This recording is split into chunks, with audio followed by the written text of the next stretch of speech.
سکتا ہے کہ اعمال خراب ہیں اور حالات ٹھیک ہو جائیں. یہ کبھی نہیں ہو سکتا کہ انسان کے بدن سے نکلنے والا عمل وہ خراب ہے اور اس کے حالات کیا ہو جائیں, اس کے حالات ٹھیک ہو جائے. اور یہ کبھی نہیں ہو سکتا کہ بدن سے نکلنے والا عمل وہ صالح ہے اور اس کے حالات خراب ہو جائے. حالات کو اللہ نے اعمال کے ساتھ جوڑا ہے, اعمال کے ساتھ جوڑا ہے. اچھے حالات کو اچھے اعمال کے ساتھ, برے حالات کو برے اعمال کے ساتھ. اس لیے حالات کی خرابی اعمال کی خرابی کی وجہ سے ہے, اور حالات کا درست ہونا اعمال کے درست ہونے کی وجہ سے ہوتا ہے, اعمال کے درست ہونے کی وجہ سے ہوتا ہے. اس یقین کو دل کے اندر پیدا کرنا کہ ہمارے حالات کا تعلق اعمال کے ساتھ ہے. یہ ہمارے تبلیغ میں بتایا جاتا ہے کہ حالات حاضرہ پر باتیں نہ کرو. حالات حاضرہ پر کیا ہے؟ باتیں نہ کرو کہ تجار یہ کر رہے ہیں, زمیندار یہ کر رہے ہیں, بادشاہ یہ کر رہا ہے, فلان یہ کر رہا ہے, فلان یوں کر رہا ہے, فلان یوں کر رہا ہے. اس لیے کہ حالات حاضرہ کا تعلق اعمال حاضرہ کے ساتھ ہے. اعمال کہ جو اعمال ہیں اسی کے ساتھ کیا ہے.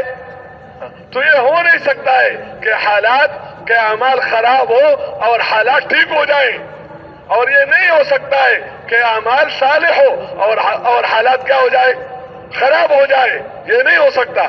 تو حالات کو اللہ نے پیسوں کے ساتھ نہیں جوڑا, اللہ نے حالات کو پیسے والوں کے چاہنے کے ساتھ نہیں جوڑا, بلکہ اللہ اپنی قدرت دکھاتا ہے کہ ملک والوں کے حالات کو اللہ خراب کر دیتا ہے, مال والوں کے حالات کو اللہ خراب کر دیتا ہے, اکثریت والوں کے حالات کو اللہ خراب کر دیتا ہے. کہ آپ چاہتے ہو اور آپ کہتے ہو کہ ملک سے حال بنتا ہے اور ملک سے کام بنتا ہے, تو اپنے ملک کے اندر تمہارے غلط اعمال کی وجہ سے جو میں نے حالات خراب کر لیے, اب اس حالات کو ٹھیک کر کے دکھاؤ. تو کوئی نہیں ٹھیک کر کے دکھا سکتا ہے. ہم کیا, فرعون جو خدائی کا دعویٰ کر رہا تھا اور کہتا تھا کہ میں تمہارا بادشاہ ہوں, تمہارا رب ہوں, انا ربکم الاعلی, اللہ نے اس کے ملک کے حالات کو خراب کر دیے. کیسے خراب کیا؟ کہ اللہ نے سیلابوں کے ذریعے سے اس کے ملک کے حالات کو اتنا خراب کیا کہ جو فصل تھا وہ فصل ہاتھ میں نہیں آتا.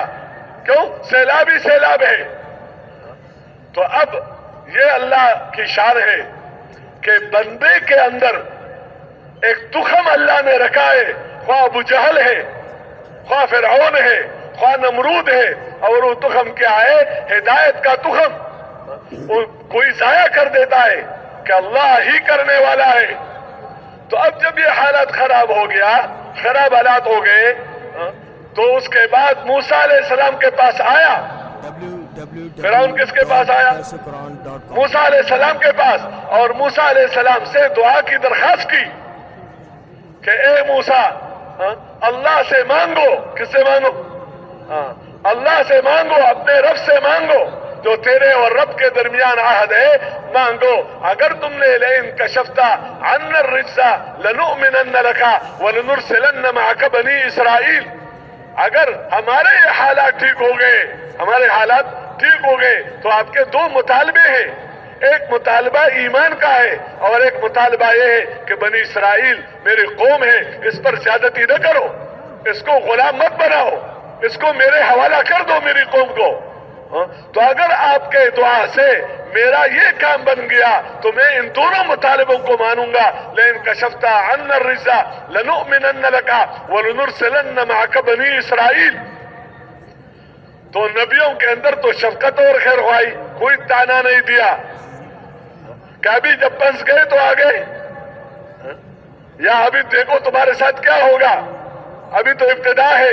نہیں, موسیٰ علیہ السلام نے دعا مانگی اور اللہ نے موسیٰ علیہ السلام کی دعا کو قبول کر کے اس کو اس مشکل سے نکالا. لیکن جب نکلا تو غرض کے لیے کہا تھا.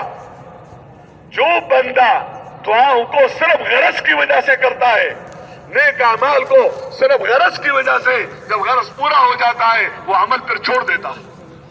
پھر پورا نہیں ہوا پھر بھی چھوڑ دیتا ہے، کہتے یار اس سے بھی کام نہیں ہوا، تو وہ غرضی آدمی تھا، تو پھر وہی کرنے لگا جو پہلے کرتا رہا، تو اللہ نے کیا کیا کہ اس کو ایک اور عذاب میں مبتلا کر دیا، اور وہ عذاب کیا تھا کہ اس جگہ بہ جگہ تقریباً 9 قسم عذاب اللہ نے دیے، کہ کبھی ٹڈی، کبھی جو ہے کچھ، کبھی کچھ لیندر، اور ہر وقت یہی کہتا تھا۔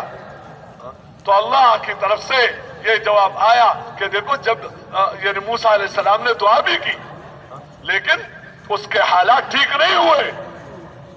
اگر ایک فرعون اپنے ملک کے حالات کو وہ اور ایک قارون اپنے حالات کو اپنے مال کی وجہ سے اور اپنے ملک کی وجہ سے ٹھیک کر کے نہیں دکھا سکا، اور اس پر ہمارا ایمان ہے، اس پر یقین ہے، ذالک الکتاب لا ریب فیہ، تو آج کا فرعون اور آج کا قارون اور آج کا نمرود اور آج کے قومی طاقت والے اور آج کے اکثریت والے اور آج کے صنعت والے اور آج کے تاجر اپنے حالات کو دین کے بغیر کیسے ٹھیک کر سکتے ہیں؟ اس لیے یہ عقیدے کی بات ہے کہ دیکھو اعمال کو اللہ نے، حالات کو اللہ نے اعمال کے ساتھ جوڑا ہے۔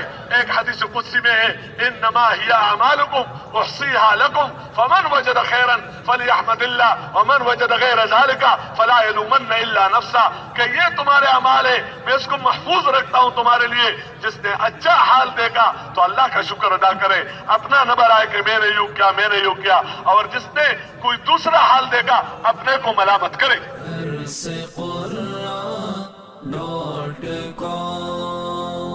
www.darsequran.com